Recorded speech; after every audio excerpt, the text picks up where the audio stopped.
sommes de retour pour Rendez-vous Matin avec mon invité ce matin, Christine Marchand. Bonjour.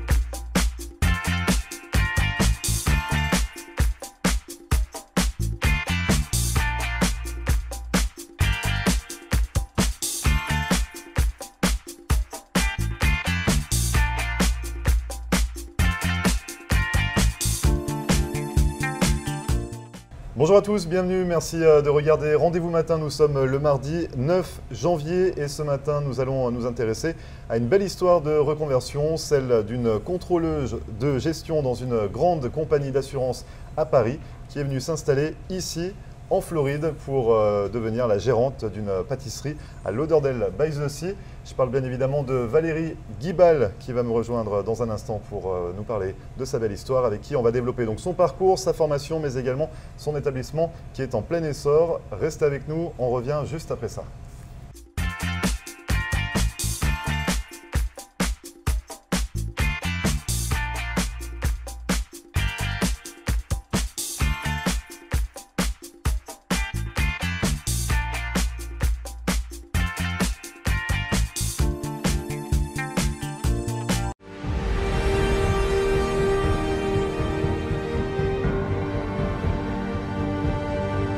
Ne manquez pas La Loi et toi avec Maître Albert, chaque mardi soir à 8 h, mercredi à 9 h 30 du matin, le vendredi à 1 h 30 de l'après-midi et le dimanche à 3 h de l'après-midi sur Floride.tv, ITTV, chaîne 11.3.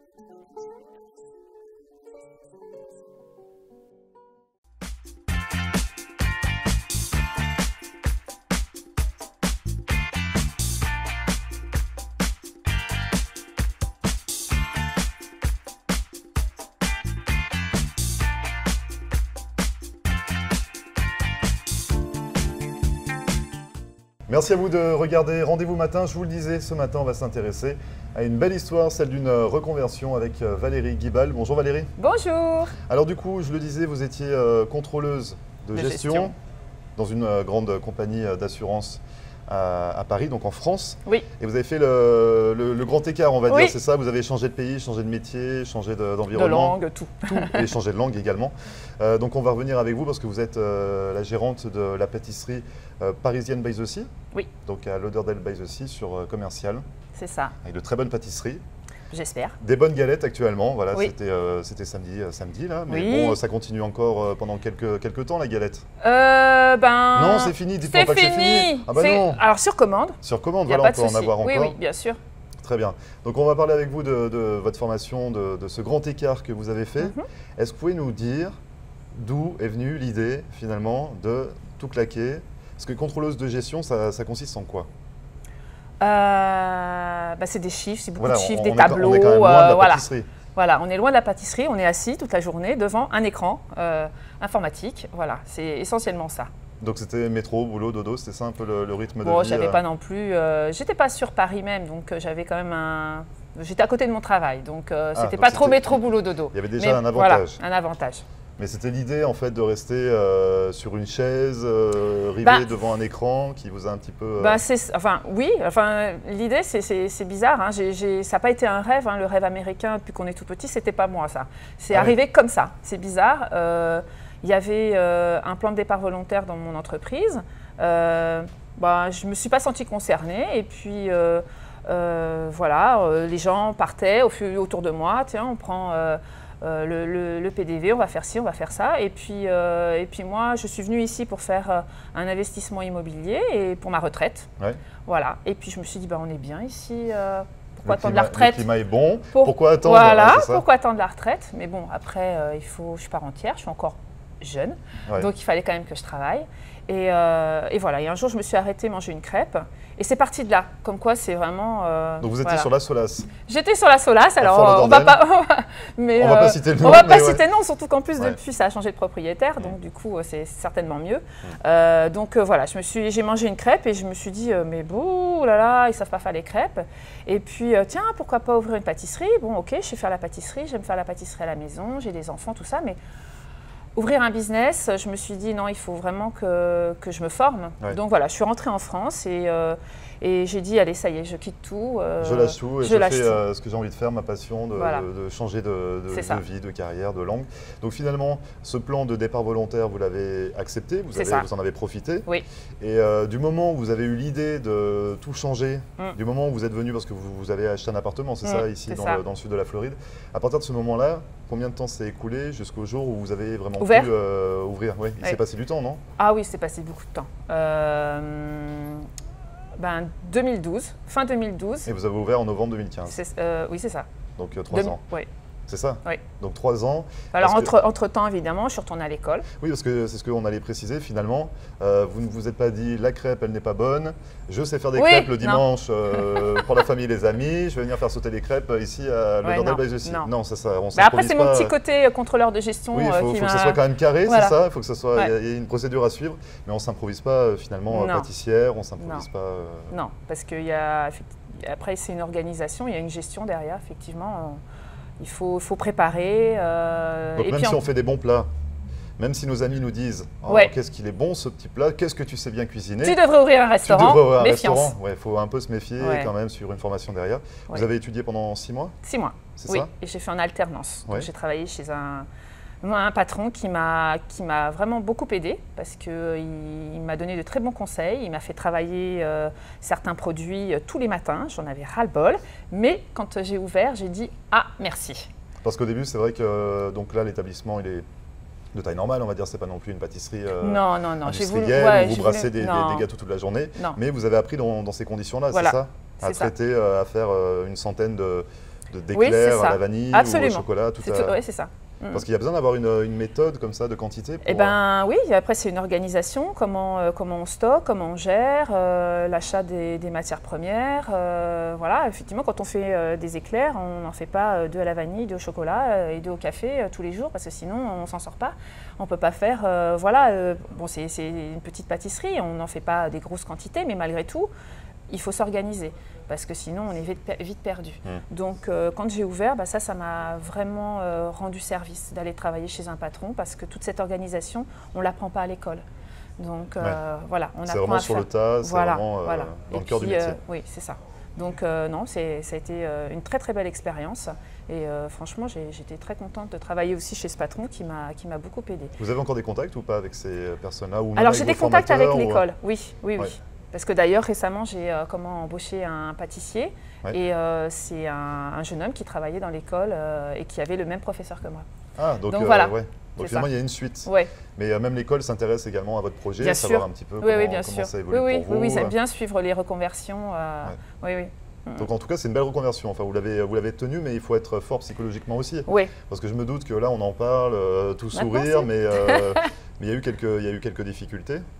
Donc, oui. On va en parler tout à l'heure, on reviendra sur ces difficultés parce que comme on dit, on ne s'improvise pas non plus, on n'arrive pas, on ne change pas de pays, on ne change pas de langue aussi facilement qu'on le voudrait. Oui. Mais pour revenir sur votre formation, donc c'est un plus, c'est ce que vous dites, c'est un plus quand on ouvre un commerce dans la restauration ou dans le métier de bouche. Voilà, oui, bien sûr, quand vous voulez faire ça professionnellement. Et non à la maison, voilà, il faut vraiment, je pense, se former. Parce qu'il y a vraiment des bases qu'on n'apprend pas ailleurs qu'à l'école. Bien sûr. Ça disait. Oui, déjà pour apprendre les techniques de la pâtisserie. Bon, après, il y a des gens qui le font à la maison, qui le font très bien, mais après, c'est l'organisation. C'est-à-dire faire un gâteau à la maison, c'est une chose. En faire plusieurs, c'en est une autre. Ouais, c'est différent. Voilà.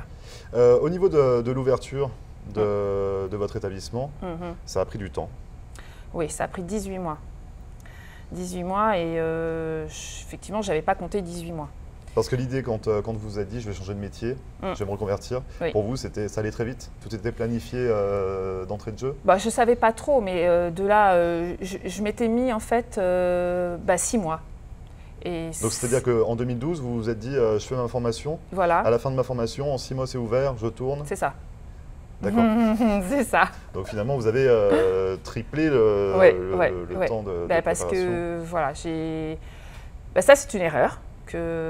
Quand j'ai des fois des gens qui viennent me demander alors comment ça s'est passé, j'ai un conseil, c'est quand on prend comme moi une pâtisserie ou un restaurant, que les cuisines soient déjà équipées. Voilà. Parce que moi, j'ai pris un local qui était vide et j'ai tout fait. Donc alors là, c'est bataille pour les permis, les licences. Voilà, j'étais prévue tout électrique, finalement, ça n'a pas été possible. Donc on s'est dirigé sur le gaz. Le gaz, il faut faire venir le gaz, il faut mettre une extraction, une haute. Enfin, tout ça, ça a duré beaucoup de temps. Donc justement, les difficultés, on en reviendra tout à l'heure. Pour revenir sur le coût également, cette formation, ça a un coût forcément. Oui. C'est comment dire, c'est les économies d'une vie. C'était tout ce Alors, que vous. bon, moi, j'ai eu l'avantage. Pour déménager comme ça, pour partir faire votre reconversion. Ah bah c'est un budget, oui, c'est un budget. Déjà l'école, bon, j'ai eu la chance. C'est des sacrifices, ce que je veux dire, c'est que c'est qui tout double. Ah bah oui, on s'en sort ou on perd tout. Alors l'avantage, c'est que moi j'étais seule, j'avais pas de famille, ni j'ai pas emmené toute ma tribu. Donc j'ai voulu aussi limiter les risques. Ouais. Je n'engageais que moi. Mais oui, ça a coûté beaucoup plus que je ne pensais. Donc heureusement, il y a la famille aussi qui m'a supporté. Ouais, il y a des proches pour soutenir dans les coups durs. Voilà. Et puis un exemple, j'avais prévu, j'avais un budget pour mon enseigne. Ouais. Parce qu'ici, on sait bien que si on n'a pas d'enseigne, on n'est pas vu. Et pendant un an, j'ai tourné sans enseigne parce que mon budget, il a été grévé. Il est parti dans autre chose. Les moyens de... Voilà. En tout cas, la finalité est qu'aujourd'hui, oui, tout va bien, tout se passe bien. Vous restez avec nous, on va revenir justement sur, je suis désolé, sur les difficultés parce que c'est toujours intéressant pour les personnes qui souhaitent également ouvrir des commerces comme ça à l'étranger. À quoi on se confronte, parce que tout n'est pas non plus idyllique et tout n'est pas rose. Vous restez avec nous? Oui, bien sûr. On revient juste après ça, ne bougez pas.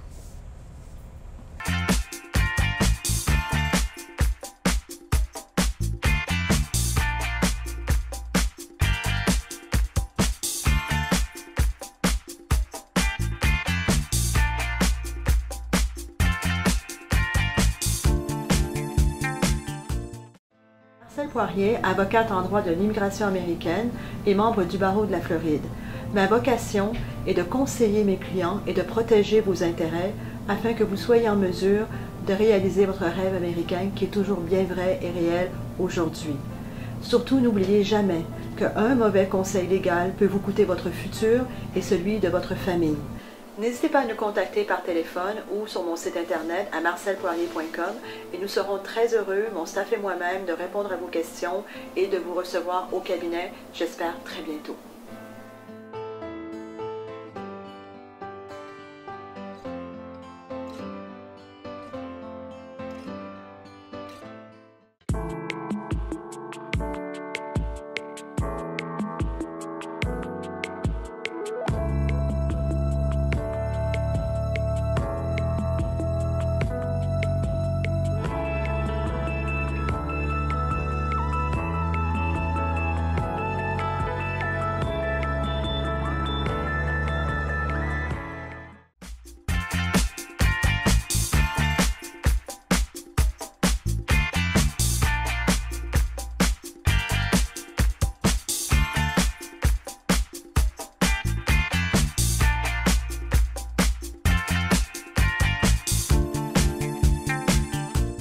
Merci à vous de regarder Rendez-vous Matin. Nous sommes toujours en compagnie de Valérie Guibal. On parle de reconversion ce matin dans Rendez-vous Matin. On parle de votre reconversion, de contrôleuse de gestion, ça impressionne le terme, gérante de pâtisserie à Lauderdale by the Sea, donc parisienne by the Sea.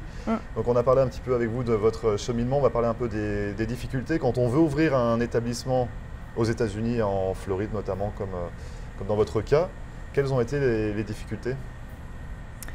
Alors les difficultés, ça a été surtout tout ce qui tourne autour des permis, la construction. Le chantier, c'est quelque chose qui revient souvent. Voilà, les contracteurs ici, c'est terrible. Ouais.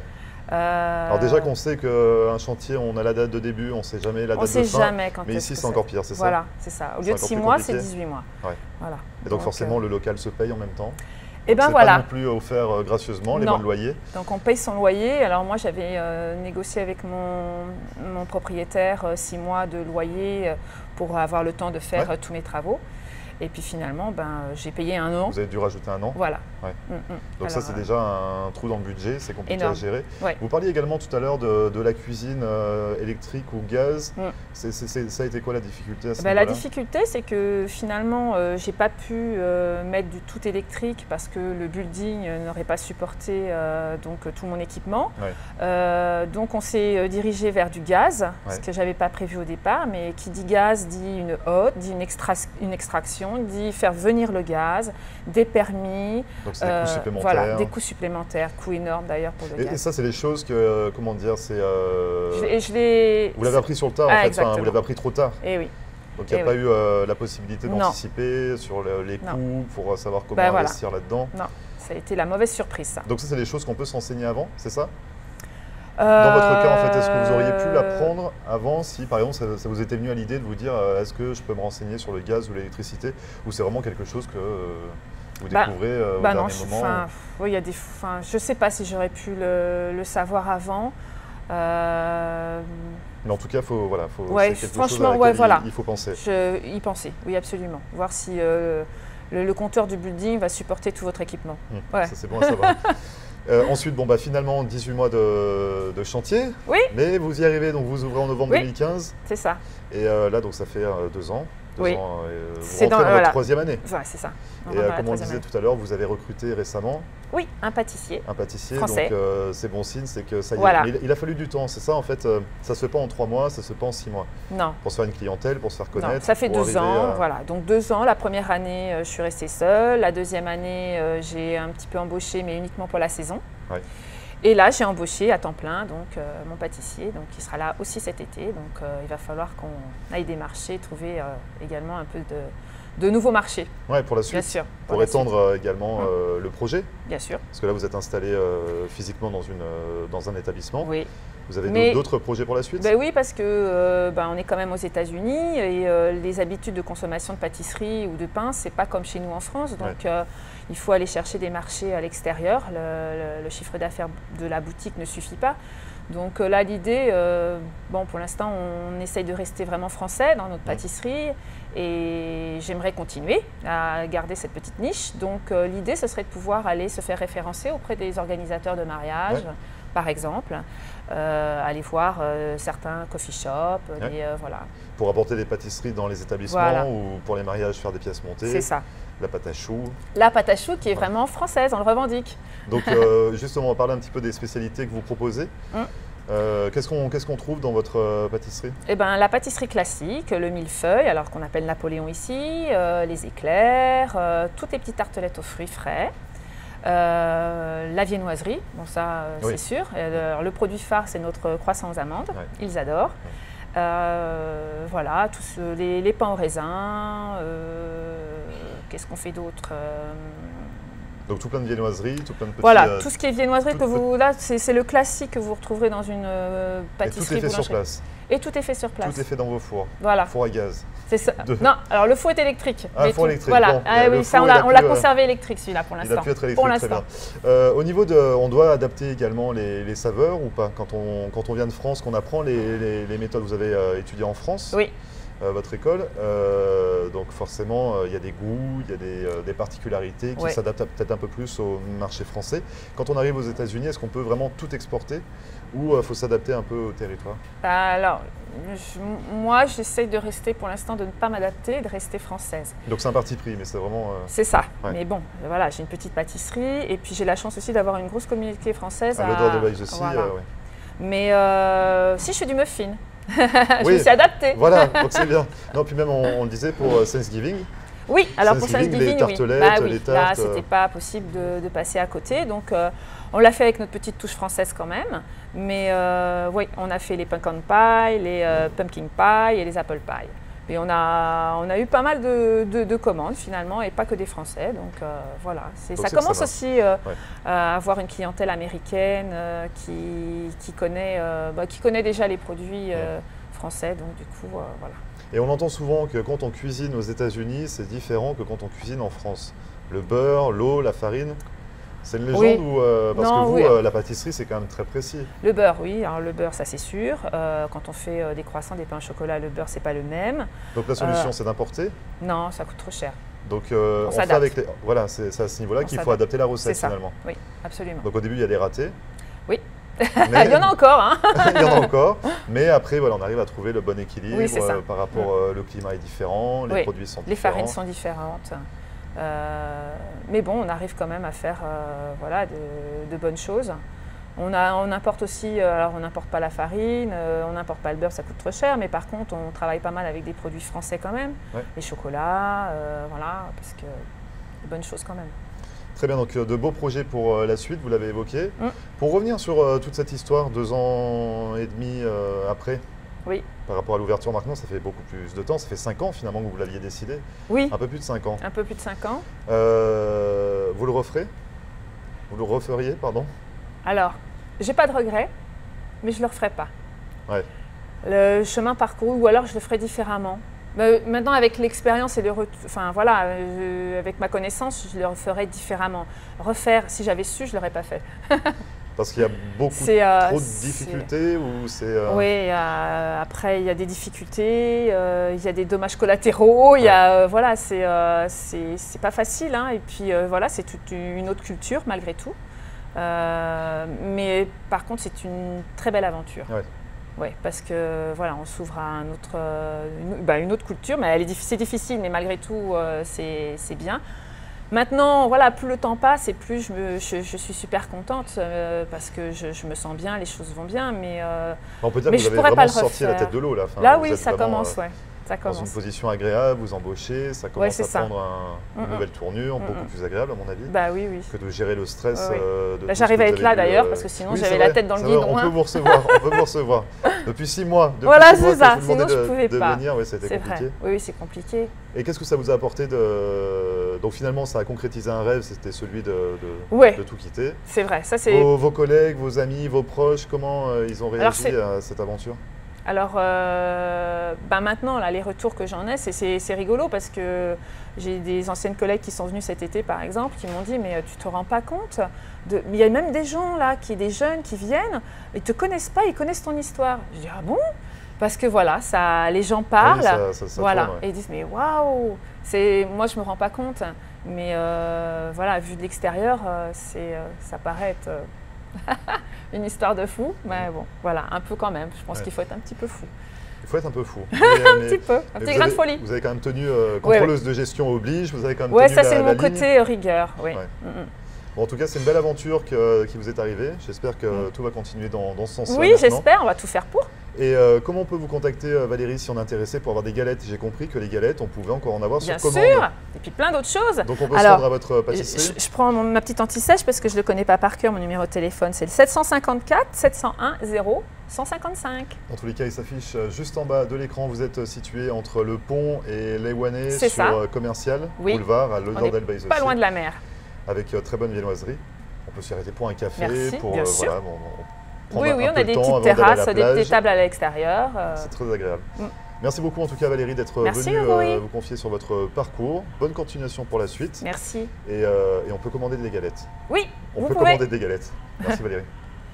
Et vous ne bougez pas, on revient juste après ça.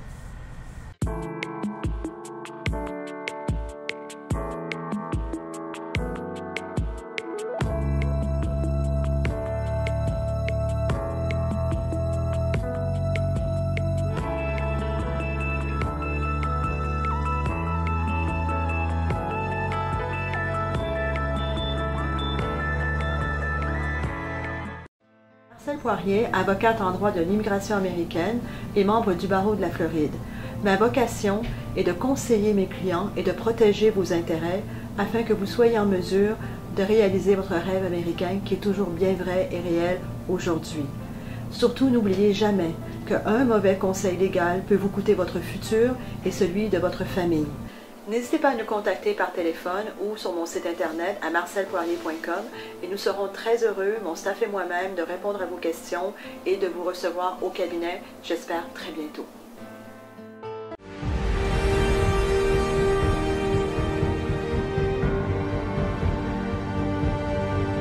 Ne manquez pas La Loi et toi avec Maître Albert, chaque mardi soir à 8h, mercredi à 9h30 du matin, le vendredi à 1h30 de l'après-midi et le dimanche à 3h de l'après-midi sur Floride.tv, ITTV, chaîne 11.3.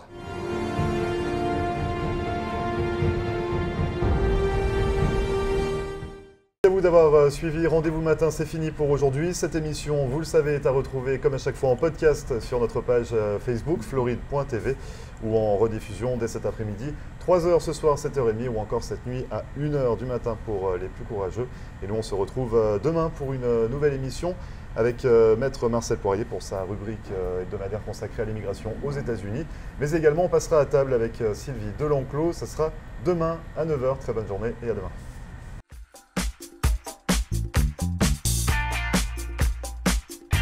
Nous sommes de retour pour Rendez-vous matin avec mon invité ce matin, Christine.